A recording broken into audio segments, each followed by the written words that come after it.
Hello everyone and welcome to my channel and welcome to this video.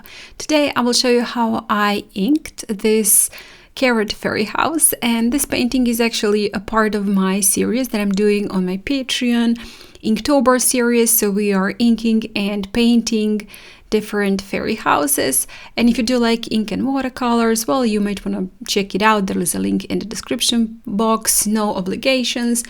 Maybe at the end you decide to join in. There is still lots of time. So let's get to our inking.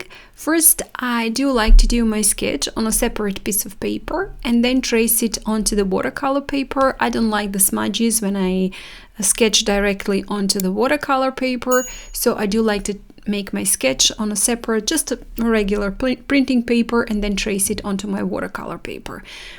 Then I do the inking, just as I call it, basic inking. Go over on top of the sketch that I already drew on my watercolor paper, just with the ink. This time I'm using slightly larger paper than A4 size, so I'm using ink 03. This is Pigma Micron ink pen, a Carvel ink, so it is waterproof because later on I will be adding watercolors on top of my ink. And just go do the basic lines because, you know, I like to block everything onto my paper, have it inked with that basic layer.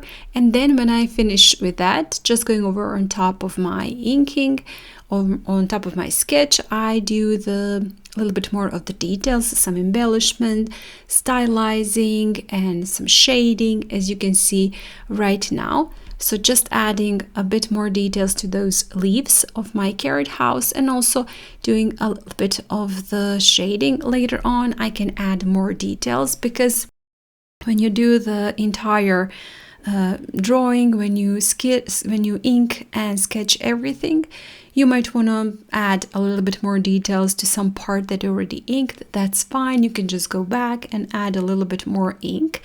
But for now, I do want to do those stylizing, making some parts of the lines a little bit thicker. I don't like my lines to be even consistency, even thickness, so I do like to add a little bit more of the ink to some parts of the lines. It kind of makes it a little bit more stylized and a little bit nicer, at least to me.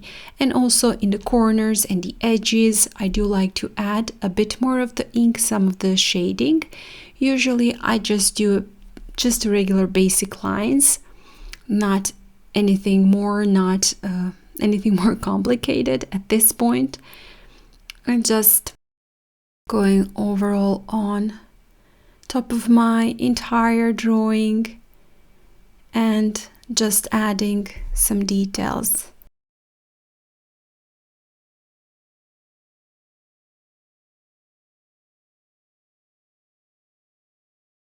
As you can see right now on the doors, and just thickening some lines, shading some parts. And since I'm gonna be doing watercolors on top of this ink, I'm not doing all the shading with the ink, but I will be adding also more details later on with the watercolors.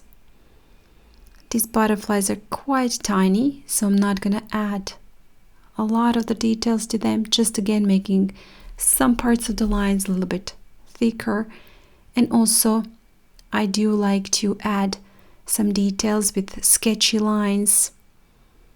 You can see that not all of my lines are crisp, but some of them are sketchy, broken, and that's just a part of the stylizing that I like to do to my inking.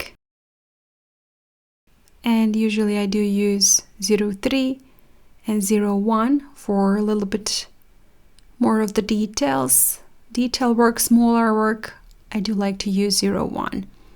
So now I just tilted my ink pen and just scribbling using the grain on my paper to make those details and make some more shading on top of it.